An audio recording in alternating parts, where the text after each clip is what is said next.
Deus encarnado, o fim do medo. Sermão número 727.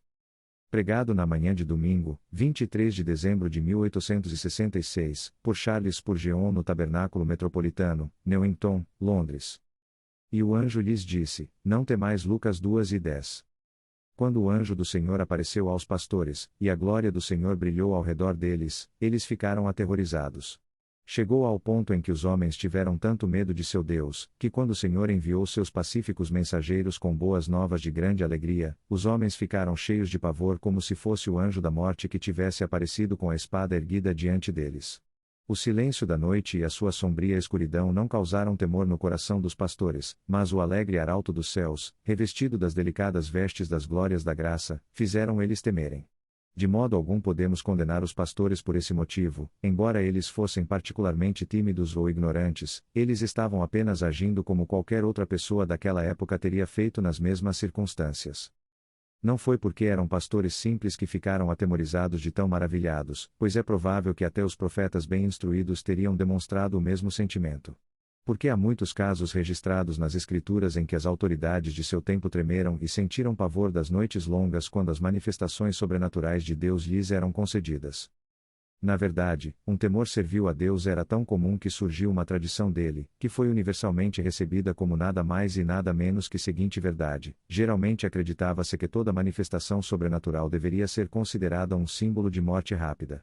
Certamente pereceremos porque vimos a Deus. Juízes 13:22, não foi apenas a conclusão de Manoá, mas sim, da maioria dos homens de sua época. Na verdade, poucas pessoas eram aquelas mentes bem-aventuradas que, como a esposa de Manoá, podiam pensar de um ponto de vista mais positivo: se o Senhor tivesse a intenção de nos destruir, ele não nos teria mostrado coisas como essas. Juízes 13:23. Tornou-se a firme convicção estabelecida de todos os homens, sejam letrados ou ignorantes, bons ou maus, que uma manifestação de Deus não era tanto para se celebrar, pelo contrário, era para ser temida. Da mesma forma que disse Jacó: quão terrível é este lugar! Não é outro senão a casa de Deus. Gênesis 28:17. Sem dúvida o espírito que originou essa tradição foi incentivado pela dispensação legal, a qual é mais adequada para servos medrosos do que filhos amados. Era o espírito da escrava, que gerou em escravidão. Como na solene noite em que foi ordenada a prática da maior ordenança numa noite de tremor, a morte estava presente na morte do Cordeiro. Conferência Êxodo 12. O sangue estava espalhado pelos umbrais das casas, não havia fogo para assar o Cordeiro, e todos os sinais do julgamento estavam lá para marcar a mente com temor. Foi na terrível meia-noite que solenemente se reuniram a família, com porta fechada, e os próprios convidados numa atitude ansiosa e aterrorizados, pois os seus corações podiam ouvir o som das asas do anjo da morte ao passar pela casa. Mais adiante na história, quando Israel chegou no deserto, e a lei foi proclamada, porventura não lemos que o povo ficou afastado? E que limites foram estabelecidos ao redor do monte? E se caso um animal tocasse o monte seria apedrejado ou abatido por um dardo? Conferência Êxodo 19:12-13. Foi um dia de medo e tremor quando Deus falou com eles do meio do fogo. Não foi com os acordes suaves da harpa, do inário ou do saltério que a lei do Senhor chegou aos ouvidos de seu povo. Não foi pelo vôo suave dos anjos que a mensagem veio, nem por algum dia ensolarado e calmo, dado por Deus, que a mente foi cativada. Pelo contrário, foi através de som de trombeta e trovões, no meio dos resplandecentes relâmpagos, e com Sinai totalmente fumegando que a lei foi dada. A declaração da lei era clara: não se aproximem daqui à noite. O espírito do Sinai é medo e tremor. As cerimônias da lei eram mais para inspirar temor do que gerar confiança. O levita no templo viu o derramamento de sangue desde o primeiro dia do ano até o final do ano. A manhã nascia com o derramamento de sangue do cordeiro, e as sombras da tarde não poderiam se pôr sem que o sangue fosse novamente derramado sobre o altar. Deus estava no meio do arraial, todavia a coluna de nuvem e de fogo era seu cômodo inacessível. O emblema de sua glória estava oculto atrás da cortina de linho fino azul e escarlate torcido, atrás da qual apenas um pé poderia passar, e isso apenas uma vez por ano. Conferência Levítico 16. Homens falavam do Deus de Israel com respiração pausada, em voz baixa e num tom solene. Eles não aprenderam a falar: Pai nosso que estás nos céus. Eles não receberam o espírito de adoração e não estavam capacitados a dizer Abba, Pai. Eles sofriam sob o espírito da escravidão, o que os deixava com muito medo quando o Senhor manifestava sua presença entre eles por meio de qualquer derramamento imprevisto de sua glória. Por trás de todo esse temor servil estava o pecado. Nunca encontramos Adão com medo de Deus, nem temendo qualquer manifestação da dele enquanto ele estava no paraíso como uma criatura obediente, mas assim que ele tocou no fruto proibido, percebeu que estava nu e se escondeu. Gênesis 3:7. Ao ouvir a voz do Senhor Deus caminhando no jardim no final do dia, Adão ficou apavorado e escondeu-se da presença do Senhor entre as árvores do jardim. O pecado torna todos nós miseráveis covardes. Veja, o homem que antes conseguia manter um diálogo agradável com seu Criador agora se esconde no jardim como um malfeitor consciente de sua culpa e que teme enfrentar os oficiais da justiça. Amados, para remover este terrível pesadelo no medo servil do seio da humanidade, onde sua horrível influência reprime todas as aspirações mais nobres da alma, nosso Senhor Jesus Cristo veio em carne. Esta é uma das obras do diabo que ele se manifestou para destruir. Os anjos vieram anunciar as boas novas do advento do Deus encarnado, e a primeira nota de sua canção foi uma antecipação da feliz consequência de sua vinda a todos aqueles que o receberiam. O anjo declarou: "Não temais", como se os tempos de medo tivessem findados e os dias de esperança e júbilo tivessem chegado. Não temais. Essas palavras não foram dirigidas apenas àqueles pastores trêmulos, mas também foram dirigidas a você e a mim, sim, e a todas as nações às quais as boas novas chegariam. Deixe Deus não ser mais um objeto do seu temor servil. Não fiquem mais distante dele. A palavra se fez carne. Deus desceu seu tabernáculo entre os homens para que não haja barreira de fogo nem um abismo escancarado entre Deus e o homem. Desejo abordar este assunto esta manhã, e que Deus me ajude. Tenho consciência da riqueza do assunto e estou muito ciente de que não posso fazer jus. Eu sinceramente pediria a Deus, o Espírito Santo, que fizesse você beber do cálice dourado da encarnação de Cristo os goles que eu tenho desfrutado em minhas meditações pessoais. Dificilmente posso desejar maior alegria para meus amigos mais queridos. Para o medo não há antídoto mais excelente do que o tema daquela canção da meia-noite, os primeiros e melhores corais natalinos, que desde a primeira estrofe até a última nota ressoa a doce mensagem, que começa com "Não temais". É o meu mais doce conforto, Senhor. E sempre será. Meditar sobre a graciosa verdade da tua humanidade. A alegria. Habitando em carne. Sobre um trono resplandecente. Nascido de uma mãe humana. E em perfeita divindade brilhante. Embora os fundamentos da terra sejam abalados. Até suas profundezas. Embora todo o universo, trêmulo, seja varrido para a destruição. Para sempre Deus, para sempre homem. Meu Jesus permanecerá. E fixada nele está, minha esperança permanece. Eternamente segura. 1. Queridos amigos, primeiro chamarei a atenção de vocês com algumas observações sobre o temor de que já contei. Assim, em segundo lugar, despertarei sua sincera atenção para o remédio que os anjos vieram proclamar. E então, em terceiro lugar, conforme tivermos tempo, nos esforçaremos para fazer uma aplicação deste remédio sob várias circunstâncias. E com respeito ao temor que lemos no texto, talvez fosse bom fazer algumas considerações. Existe um tipo de medo de Deus do qual não devemos querer ser livres. Há aquele temor lícito, necessário, admirável e excelente que é sempre devido da criatura ao Criador, do súdito ao Rei, sim, e do filho aos pais. Esse temor santo e filial de Deus, que nos faz temer o pecado e faz com que buscamos ser obedientes aos seus mandamentos deve ser cultivado, uma vez que, tivemos nossos pais segundo a carne, para nos corrigirem, e nós os reverenciamos, não nos sujeitaríamos muito mais ao Pai dos Espíritos, para vivermos? Hebreus 12:9. Isto é o temor do Senhor é o princípio da sabedoria. Provérbios 9:10.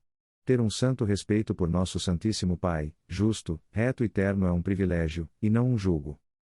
O temor do Senhor não é o mesmo que o temor que atormentam. João 4:18, o amor perfeito não o lança fora esse, mas habita com ele em perfeita harmonia. Os anjos amam a Deus perfeitamente, e ainda assim, com temor santo, eles cobrem suas faces com suas asas quando se aproximam dele, e nós quando contemplarmos em glória a face de Deus e estivermos preenchidos com toda a sua plenitude, não cessaremos de ter a humildade e a reverência na adoração à infinita majestade. O temor pela santidade de Deus é obra do Espírito Santo, e ai do homem que não o possui. Por mais que ele se vanglorie, o fato dele apacenta-se a si mesmo sem temor, Judas 12, é uma marca de sua hipocrisia. O temor que deve ser evitado é o temor servil, ou seja, o medo que expulsa o amor perfeito, como Sara expulsou a escrava e seu filho, Gênesis 21:8. Aquele temor que nos mantém afastados de Deus, que nos faz pensar nele como um espírito com quem não podemos ter comunhão, como um ser que não se importa conosco exceto para nos punir, e por quem, por consequência, não nos importamos, a menos que seja para fugir, se possível, de sua terrível presença. Este temor às vezes surge no coração dos homens por causa de suas reflexões que se concentram exclusivamente na grandeza divina.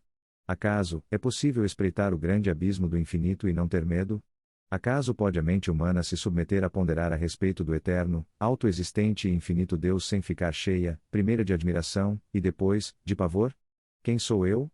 Um pulgão rastejando sobre uma roseira é uma criatura mais perceptível em relação ao universo do reino animal do que eu, quando me comparo à grandeza de Deus. O que eu sou? Um grão de poeira, que não chega nem a mover a balança da mais delicada e precisa, chega a ser algo grande se comparado ao ser humano diante de Jeová. Na melhor das hipóteses somos vaidade, e ainda, menos do que nada. Todavia, há mais assuntos para nos humilhar do que esses. Tivemos a impertinência de sermos desobedientes à vontade deste grande ser, e agora, a bondade e a grandeza de sua natureza são para nós como uma corrente contrária, a qual a humanidade pecadora luta em vão, pois a torrente irresistível deve seguir seu curso e subjugar todos os seus opositores. O que o grande Deus nos parece fora de Cristo senão um maravilhoso rochedo? Ameaçando nos esmagar, ou como um mar bravo apressando-se a nos gradar? A contemplação da grandeza divina pode, por si só, encher o homem de horror e lançá-lo numa miséria indescritível. Reflita muito nesses assuntos e, como Jó, você tremerá diante de Jeová, que do seu trono move a terra de seu lugar e faz tremer os seus pilares. Cada um dos atributos severos de Deus causará de igual forma o temor. Pense em seu poder pelo qual ele faz rotacionar as estrelas, e cubra sua boca com as mãos. Pense em sua sabedoria pela qual ele enumera das nuvens e estabelece as ordens do céu. Medite sobre qualquer um desses atributos, mas sobretudo, em sua justiça e sobre aquele fogo devorador que arde incessantemente contra o pecado, logo, não é de se admirar que a alma fique cheia de temor. Por enquanto, deixe que o senso de pecado, com seu grande chicote de arame, flagele a consciência e de temor com o simples conceito de Deus. Pois este é o peso da voz da consciência para o homem culpado. Se você fosse uma criatura obediente, este Deus ainda seria terrível para você, pois até os céus não são puros diante de seus olhos, e ele acusou seus anjos de insensatez. Ora, quem és tu para que seja considerado justo com Deus ou ter alguma reivindicação sobre ele? Uma vez que você o ofendeu, levantando a sua mão de rebelião contra a insondável majestade da onipotência, o que você imagina que pode acontecer contigo? Qual pode ser a sua porção senão ser afastado para sempre como um monumento de sua justa ira? Agora, um medo como esse sendo facilmente criado numa mente que pensa, e sendo de fato, como me parece, a herança natural do homem, como consequência do pecado, é muito doloroso e prejudicial. Pois, onde quer que haja um pavor por causa da subordinação ao ser divino, isso aliena o homem completamente de seu Deus. Somos, por nossa própria natureza maligna, inimigos de Deus, e a imaginação de que Deus é cruel, severo e terrível acrescenta mais lenha ao fogo de nossa inimizade. Aqueles a quem tememos servilmente não podemos amar. Você não conseguiria fazer com que seu filho demonstrasse amor por você se seu coraçãozinho estivesse cheio de medo, se temesse ouvir seus passos e ficasse em pânico com o som de sua voz. De fato, ele não poderia amá-lo. Uma das obras-primas de Satanás é enganar o homem, apresentando-lhe à mente uma imagem odiosa de Deus. Ele sabe que os homens não podem amar aquilo que os aterroriza e, assim, pinta o Senhor da graça como um ser duro e implacável que não aceita o arrependido e que não tem piedade dos abatidos. Deus é amor. Certamente, se os homens tivessem graça suficiente para enxergar a beleza daquele retrato de Deus, aquela miniatura esboçada contendo apenas uma única linha, Deus é amor, eles voluntariamente serviriam a tal Deus. Quando o Espírito Santo capacita a mente humana a perceber o caráter de Deus, o coração do homem não pode se recusar a amá-lo. Por mais baixos, caídos e depravados que sejam os homens, quando são iluminados do alto para ponderar corretamente a respeito de Deus, seus corações se derretem sob os amáveis feixes luminosos do divino amor, e eles amam a Deus porque ele os amou primeiro. Entretanto, aqui está a obra-prima de Satanás. Ele não permite que a mente humana perceba a excelência do caráter de Deus, e desse modo, o coração não pode amar aquilo que a mente não entende como sendo algo amável e bom. Além de afastar o coração de Deus, esse temor cria um preconceito contra o Evangelho da graça de Deus. Há pessoas neste lugar, nesta manhã, que acreditam que se fossem religiosas seriam infelizes. É uma convicção bem consolidada de metade de Londres que crer em Jesus e ser obediente a Deus, que é a essência de toda religião verdadeira, seria sua própria miséria. Ah, diz o homem mundano, eu deveria desistir do meu prazer, se eu me tornar um cristão. Veja, esta é uma das calúnias mais perversas que já foi inventada, e ainda assim é uma crença comum em todos os lugares. É a teologia popular que ser inimigo de Deus é sinônimo de felicidade, enquanto ser amigo de Deus é tristeza. Que opinião dos homens devem ter de Deus, quando creem que amá-lo é ser miserável? Oh, se pudessem entender, se soubessem quão bom o Senhor é, ao invés de imaginar que ser seu servo seria escravidão. Eu oro para que eles pudessem apenas entender que ser amigo dele é a posição mais elevada e mais feliz que as criaturas podem ocupar. Este temor, em alguns, os afasta de todo o coração de serem salvos. Ao pensarem que Deus é um ser zeloso, eles se mantêm distantes dele, e se houver alguma doce atração de vez em quando em um sermão, como algum suave quebrantamento de sua consciência, o bom desejo nunca amadurece numa resposta concreta. Eles não dizem, eu me levantarei e irei para meu pai, porque eles não o conhecem como pai, eles apenas o conhecem como um fogo consumidor, e um homem não diz, levantar-me-ei e irei para um fogo consumidor. Não, mas assim como Jonas, ele pagaria de bom grado sua passagem, independentemente da despesa, e iria para Tarsis com o propósito de fugir da presença do Senhor. É isso que torna o homem tão miserável, o fato de que eles não podem fugir de Deus pois imaginam que se pudessem escapar de sua presença, então rumariam para a bem-aventurança. Entretanto, estando condenados a estar onde Deus está, então eles entendem que só lhes resta a infelicidade e a miséria. Os suaves ventos da advertência da misericórdia e os trovões da justiça são de igual forma impotentes sobre os homens enquanto suas mentes estiverem cauterizadas e tornadas insensíveis por um temor profano de Deus. Esse medo perverso de Deus frequentemente leva os homens aos extremos do pecado. O homem diz: não há esperança para mim. Cometi um erro fatal ao ser inimigo de Deus e estou irremediavelmente arruinado. Não tenho esperança de que algum dia serei restaurado à felicidade e à paz. Então, o que farei? Lançarei as rédeas sobre o pescoço de minhas paixões, desafiarei o destino e arriscarei. Terei a felicidade que pode ser encontrada no pecado. Se não puder me reconciliar com o céu, serei um bom servo no inferno. Consequentemente, sabe-se que os homens se apressam de um crime a outro com uma criatividade maliciosa de rebelião contra o Senhor, como se nunca pudessem ficar satisfeitos nem felizes até que acumulassem mais e mais obstinações contra a majestade de Deus, o qual temem em seus corações com temor intensamente diabólico unido com ódio. Se eles pudessem compreender que ele ainda está disposto a receber aos rebeldes, que no seu íntimo anseia pelos pecadores, se eles pudessem pelo menos uma vez crer que ele é amor e que não deseja a morte de um pecador, pelo contrário, preferiria que tal se voltasse para ele para que vivesse, certamente o curso de suas vidas seria mudado. Contudo, o Deus deste mundo os cega e difama o Senhor até que considerem uma insensatez submeter-se a Deus. Queridos amigos, este mal que causa mil males opera de inúmeras formas maléficas. Oh, é infame, é perverso, imaginar que Deus, o qual é luz e não há trevas alguma, seja objeto de tamanho pavor. É infernal, não posso dizer menos, é diabólico ao mais alto grau, pintar Deus como um demônio, sendo ele Jeová, o Deus do amor. Oh, impertinência do príncipe das trevas, e a insensatez dos homens, em consentir com isso de que Deus seja indisposto a perdoar, odioso, cruel, duro, mau. Sendo que ele é amor, supremamente e acima de todas as coisas, amor. Ele é justo, porém ainda mais amoroso de fato pois é justo. Ele é verdadeiro e, portanto, certamente punirá o pecado, e punirá porque não seria nem bom nem justo deixar o pecado impune. Logo, esta é uma ingratidão vil por parte de uma criatura que recebe muito, por difamar seu benfeitor. O mal que é assim feito ao Senhor recai sobre o homem, porque esse medo atormenta. Não há miséria mais atormentadora no mundo do que pensar em Deus como nosso inimigo implacável. Vocês, cristãos, que perderam há muito tempo o espírito de adoção, vocês que se afastaram do Senhor, nada pode ser mais assustador para vocês do que o medo de que Deus o tenha rejeitado e não o receba novamente. Ó, desviados, nada pode afastá-los do Pai Celestial com o temor dele. Se vocês puderem realmente saber que ele não deve ser temido com um temor servil, vocês viriam a ele como seus filhos fazem com vocês, e diriam: meu pai, eu o ofendi, tenha misericórdia de mim. Meu pai, estou aborrecido e entristecido por meu pecado, perdoe-me, receba-me novamente em teus braços e socorra-me com tua poderosa graça para que eu logo possa andar em teus preceitos e ser obediente à tua vontade. Meus queridos amigos, vocês que conhecem alguma coisa a respeito da vida espiritual, não percebem que quando vocês têm doces pensamentos a respeito de Deus soprados em vocês do alto, e têm o especial amor de Deus derramado em seus corações, logo, é assim que vocês são mais santos. Vocês não percebem que a única maneira pela qual vocês podem crescer naquilo que é moral e espiritualmente amável é ter seu Deus gracioso em grande estima e sentir seu precioso amor ardendo em seus corações? Que sejam como crianças, é o que o Senhor deseja para seus eleitos.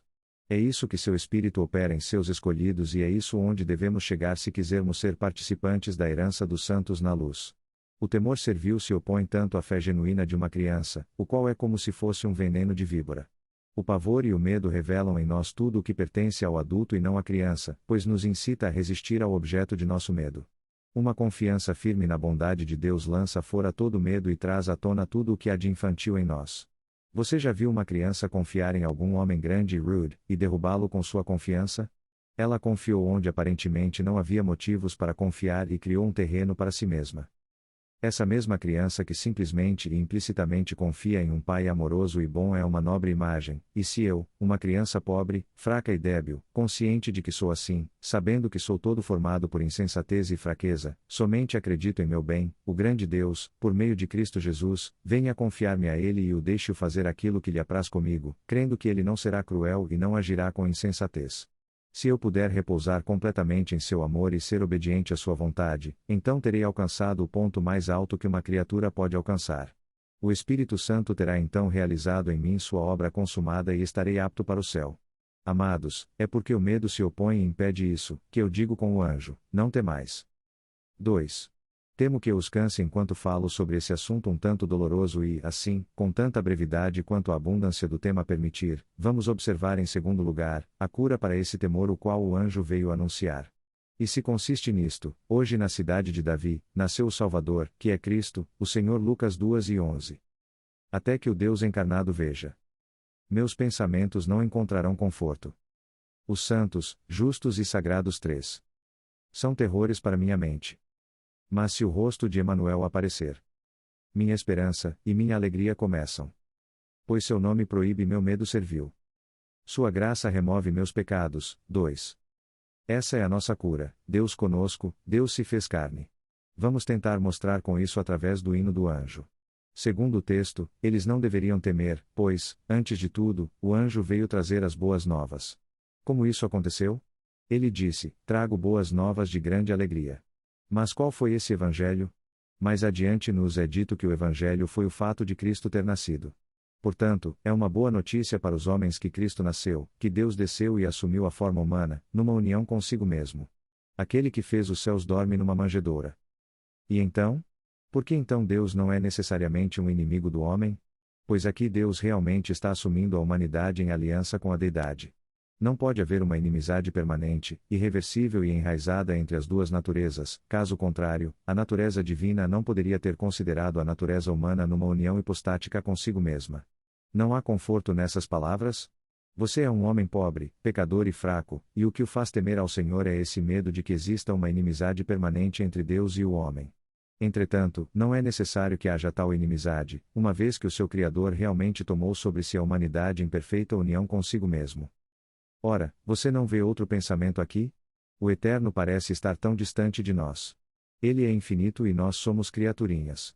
Parece existir um grande abismo firmado entre o homem e Deus, mesmo sendo nós obras de suas mãos. Mas, observe, aquele que é Deus também se tornou homem. Nunca ouvimos dizer que Deus tomou a natureza dos anjos em uma união consigo mesmo. Logo, podemos dizer que entre a divindade e a natureza de um anjo ainda deve existir uma distância infinita. Porém aqui, o Senhor realmente uniu a humanidade consigo mesmo. Portanto, já não há um grande abismo entre um elo e outro, pelo contrário, existe aqui uma maravilhosa união. Deus estabeleceu laços matrimoniais com a humanidade. Ó minha alma, você não fica agora como um pobre órfão, solitário, aguardando no vasto oceano o seu pai que o deixou para trás e que está tão longe que não pode ouvi-lo. Você não soluça e suspira agora como uma criança deixada nua e indefesa, tendo seu Criador se afastado, estando longe demais, para considerar suas necessidades ou ouvir seus gritos. Não, pelo contrário, o seu Criador tornou-se como você. Acaso essa é uma palavra muito forte para se usar? Aquele pelo qual nada do que foi feito se fez, é o Verbo que habitou entre nós e se fez carne de tal modo que ele foi tentado em todas as áreas, assim como nós somos, mas sem pecado. Ó humanidade, alguma vez houve notícias como esta para você? Pobre humanidade, fraca, verme e pó da terra, muito inferior aos anjos, levante a cabeça e não tenha medo. Ah, pobre humanidade, nascida em debilidade, vivendo em trabalhos, coberta de suor e finalmente morrendo para ser comida pelos vermes, não se envergonhe mesmo na presença dos serafins, pois ao lado de Deus Pai, está o homem, e nem mesmo um arcanjo pode estar tão próximo, mesmo estando no mesmo ambiente, não, de modo algum, não tão próximo de Deus. Dificilmente há isso a ser dito, porque Jesus, que é Deus, também é homem. Jesus Cristo, eternamente Deus, nasceu, viveu e morreu como nós também. Essa é a primeira palavra de conforto para expulsar o nosso temor. O segundo ponto que tira o temor é que esse homem, que também é Deus, de fato, nasceu. Observe a expressão que o anjo usou, lhes nasceu Lucas 2:10. Nosso Senhor Jesus Cristo é, em alguns sentidos, mais homem que Adão. Adão não nasceu. Adão nunca teve que lutar contra os riscos e debilidades da infância. Ele não conhecia as miudezas da infância, uma vez que ele cresceu e amadureceu imediatamente. Nosso pai Adão não conseguia simpatizar conosco quando éramos um bebê ou uma criança. Agora, todavia, Jesus é semelhante ao Filho do Homem. Ele está conosco envolto por panos numa manjedoura. Ele não começa entre nós como um homem de meia idade, como Adão, mas nos acompanha em nossas dores, fraquezas e enfermidades da infância, e continua conosco até a sepultura. Amados, este é um doce conforto. Aquele que hoje é Deus já foi uma criança, de modo que se minhas necessidades forem pequenas e até mesmo triviais e igualmente infantis, eu posso ir até ele, uma vez que ele já foi uma criança. Embora os grandes da terra possam zombar do filho da pobreza e os levem a dizer: você é muito mau e seu problema é muito pequeno para se ter pena e ser considerado. Recordo-me com humilde alegria, de que o Rei do Céu foi sustentado no peito de uma mulher e envolto em panos, e assim, conto a ele todas as minhas tristezas. Oh! Quão maravilhoso é que ele foi um bebê e ainda assim deu sobre todos, nos abençoando para sempre. Não tenho medo de Deus agora. Este abençoado vínculo entre mim e Deus, o Santo Menino Jesus, eliminou todo o medo. Observe que o anjo lhes contou um pouco sobre seu ofício, assim como sobre seu nascimento. Lhes nasceu hoje o Salvador. Lucas 2:11. O principal objetivo pelo qual ele nasceu e veio neste mundo foi para que pecadores fossem libertos do pecado. Logo, o que foi que nos deixou atemorizados? Não tínhamos medo de Deus porque sentíamos que estávamos perdidos em nossos pecados? Pois bem, aqui está a alegria das alegrias. Aqui não encontramos apenas nosso Senhor que veio e viveu entre nós, como homem, mas também, ele se fez homem para salvar o ser humano daquilo que o separava de Deus Pai. Eu me sinto, como se pudesse chorar por alguns aqui, que têm vivido descontroladamente e se distanciado de Deus, seu Pai, por causa de seus maus caminhos. Eu sei que eles têm receio de voltar. Eles pensam que o Senhor não os receberá, e que não existe mais misericórdia para pecadores como eles. Ah, mas pense nisso, Cristo Jesus veio buscar e salvar aquele que estava perdido. Ele nasceu para salvar. Se ele não salva, logo, ele nasceu em vão, pois o propósito do seu nascimento foi a salvação. Se ele não for o Salvador, então a missão de Deus na terra perdeu sua finalidade, uma vez que seu desígnio era que pecadores perdidos pudessem ser salvos. Perdeu sim, o inferno perdeu se houvesse uma notícia de que um anjo veio à terra para salvá-lo, já poderíamos encontrar alguma alegria nisso, entretanto, temos noticiais ainda melhores. Pois, Deus veio, o grande eu sou, o Todo-Poderoso, desceu do mais alto céu para poder resgatar você, um pobre miserável, impotente e pecador. Acaso não encontramos conforto aqui? Acaso o Salvador encarnado não elimina o terrível pavor que paira sobre os homens, como uma nuvem escura? Observe também que o anjo não se esqueceu de descrever a pessoa deste Salvador. Lhes nasceu o Salvador, que é Cristo, o Senhor. Lucas 2:11. Aí está a sua humanidade. Como homem, ele foi ungido. O Senhor, aqui vemos a sua divindade. Sim, esta é a firme verdade sobre a qual firmamos nossos pés. Jesus de Nazaré é Deus. Aquele que foi concebido no ventre da Virgem e nasceu numa manjedoura de Belém, é agora, assim como sempre foi, Deus sobre todos e bendito para sempre. Não existe evangelho se ele não for Deus. Não é nenhuma novidade anunciar o nascimento de um grande profeta.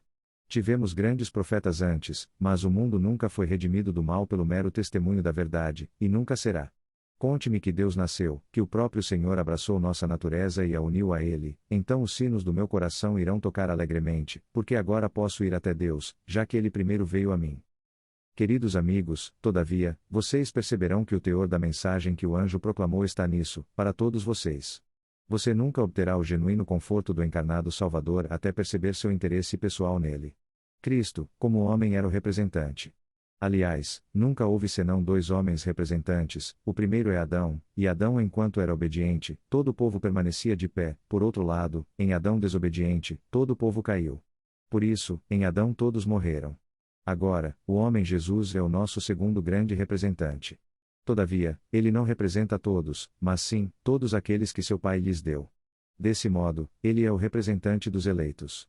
Logo, independente do que Jesus Cristo fez, se você pertence àqueles que estão ligados nele, ele fez por você. Para que seja Cristo circuncidado conforme a lei ou Cristo crucificado, Cristo morto ou Cristo ressuscitado, você é participante de tudo o que ele fez e de tudo o que ele é, uma vez que você é um com ele.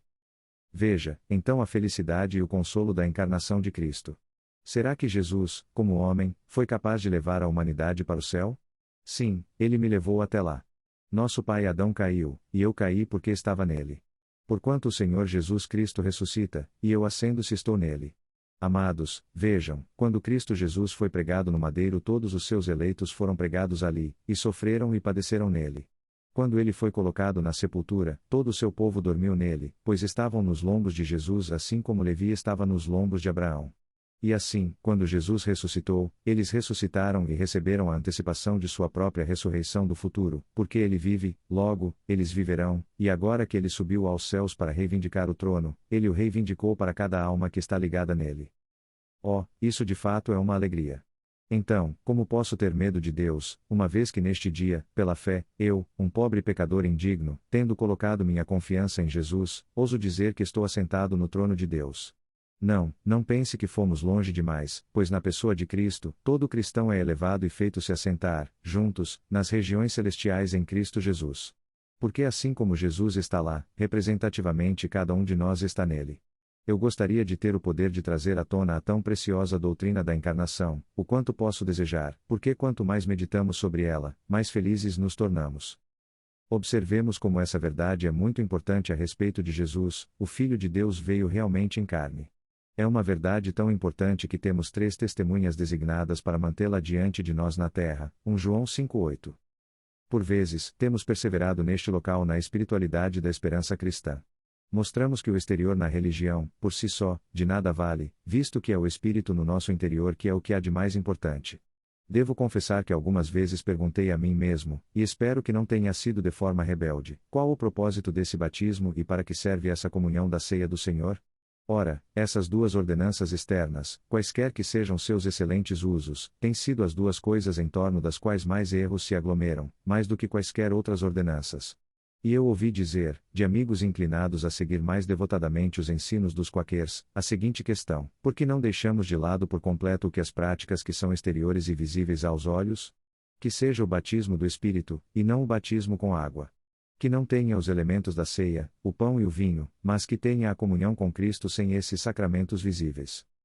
Devo confessar que, embora não ouse prosseguir com isso, porque espero permanecer firme no claro testemunho das Escrituras, mas meu coração se deixou levar pela tentação e eu disse desanimado: os homens sempre perverterão esses 2 sacramentos, não seria bom se só os seguissem?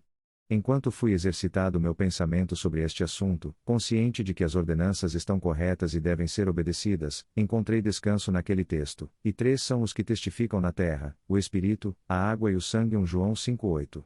Eles testemunham a missão de Jesus como Cristo, ou seja, de fato testemunham a encarnação de Deus. Eles testificam a materialidade de Cristo. Você já percebeu que, geralmente, quando as pessoas desistem das 2 ordenanças, elas revelam uma tendência de desistir do fato que literalmente Deus se fez carne? Literalmente o fato de que Cristo era realmente um homem tem sido geralmente posto em dúvida ou colocado em segundo plano quando os 2 sacramentos externos são abandonados, e eu creio que essas 2 ordenanças simbólicas, que são um elo entre o espiritual e o material, estão firmadas e surgiram de um propósito de apresentar Jesus Cristo, que embora gloriosamente sendo Espírito, era também um homem, envolto em um corpo carnal e com sangue de verdade, assim como nós, para que ele pudesse ser visto e tocado, assim como ele falou: vejam minhas mãos e os meus pés, que sou eu mesmo, toquem em mim e vejam se é verdade, porque um espírito não tem carne nem ossos, como vocês estão vendo que eu tenho. Lucas 24:39. Quando penso sobre o Espírito Santo, que dá testemunho de que Cristo era realmente um homem, penso nele por esse testemunho. Então, me volto para a água, e quando leio que Cristo foi batizado nas águas no Rio Jordão publicamente, percebo que ele não poderia ter sido um fantasma. Não poderia ter sido um mero ser espectral, uma vez que estava imerso em água. Logo, ele deve ter sido um homem de carne e osso, em matéria. A preservação do sacramento do batismo é um testemunho da existência do Deus encarnado. Em seguida, vem o sangue. Ele não poderia ter derramado seu sangue no Calvário, se fosse um fantasma. E também, não poderia ter sido sangue escorrendo de seu lado quando a lança o perfurou, caso ele fosse apenas uma aparição fantasmagórica. Pelo contrário, ele precisaria ser de carne e osso, totalmente palpável, como nós. E sempre que nos aproximamos à sua mesa, pegamos o cálice e ouvimos as palavras: Este é o cálice da nova aliança no meu sangue derramado por vocês. Lucas 22:20. Este é a terceira testemunha, na terra, do fato de que Jesus veio em carne e com sangue, assim como todo homem. Portanto, o Espírito, a água e o sangue são os três testemunhos sólidos na Igreja de Deus de que Cristo Jesus era e é Deus, e de que ele também era e é real, genuinamente e verdadeiramente homem. Eu terei ainda mais prazer com esse sacramento por causa disso. Essas duas ordenanças servem para nos fazer lembrar que Cristo era homem, e que a religião tem algo a ver com este nosso corpo e sangue, uma vez que este mesmo corpo ressuscitará do túmulo. Jesus veio para libertar esta pobre carne da corrupção, e assim, embora devamos sempre manter o espiritual em primeiro lugar, somos impedidos de rejeitar o nosso corpo material, como se este fosse do diabo. Jesus purificou tanto o reino carnal como o reino espiritual, e em ambos ele reina triunfantemente. Há muito consolo aqui nessas palavras. 3. Por fim, só podemos usar mais alguns segundos para a aplicação do remédio para vários casos. Filho de Deus, você que diz: não me atrevo a ir ao Pai hoje, sinto-me tão fraco. Não temas, pois aquele que nasceu em Belém disse: a cana quebrada não esmagarei, e o pavio que fumega não apagarei. Isaías 42:3. Outro diz: jamais chegarei ao céu, nunca verei a face de Deus, e ainda, com toda firmeza diz: pois estou sendo tão tentado. Para você, não tema, pois não temos um sumo sacerdote que não possa se compadecer das fraquezas de nossas enfermidades, uma vez que ele mesmo foi tentado, de todas as formas, assim como vocês. Hebreus 4:15. Ah, mas estou tão solitário no mundo, diz outro, nenhuma pessoa cuida de mim. De qualquer forma, há um homem que se importa tanto contigo, um verdadeiro homem, como você. Ele ainda é seu irmão e não se esquece de um espírito abatido e solitário. Mas também ouço um pecador dizer: tenho medo de ir a Deus esta manhã e confessar que eu sou um pecador. Então, não vá a Deus, mas vá a Cristo. Certamente você não o temeria. Veja Deus em Cristo, e não fora de Cristo. Se você pudesse conhecer Jesus, você imediatamente iria a Ele, pois saberia que Ele o diria: vai e não peques mais. Outro alguém diz: não posso orar, porque tenho medo de orar. Ora, não diga isso quando é um homem também aquele que o escuta. Você pode temer a face do Senhor, mas quando Deus é em carne e osso, você entende que não há motivos para ficar aterrorizado? Vá, pobre pecador, se aproxime de Jesus. Outra pessoa diz: me sinto incapaz de ir. Você pode ser incapaz de ir a Deus, mas não de ir a Cristo.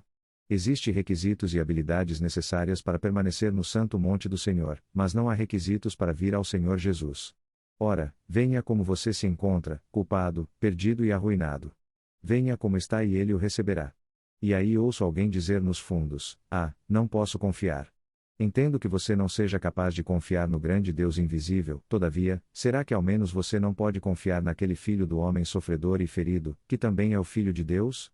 Por fim, ouço: mesmo assim, não posso esperar que ele ao menos me veja. Apesar disso, ele costumava olhar para quem você é.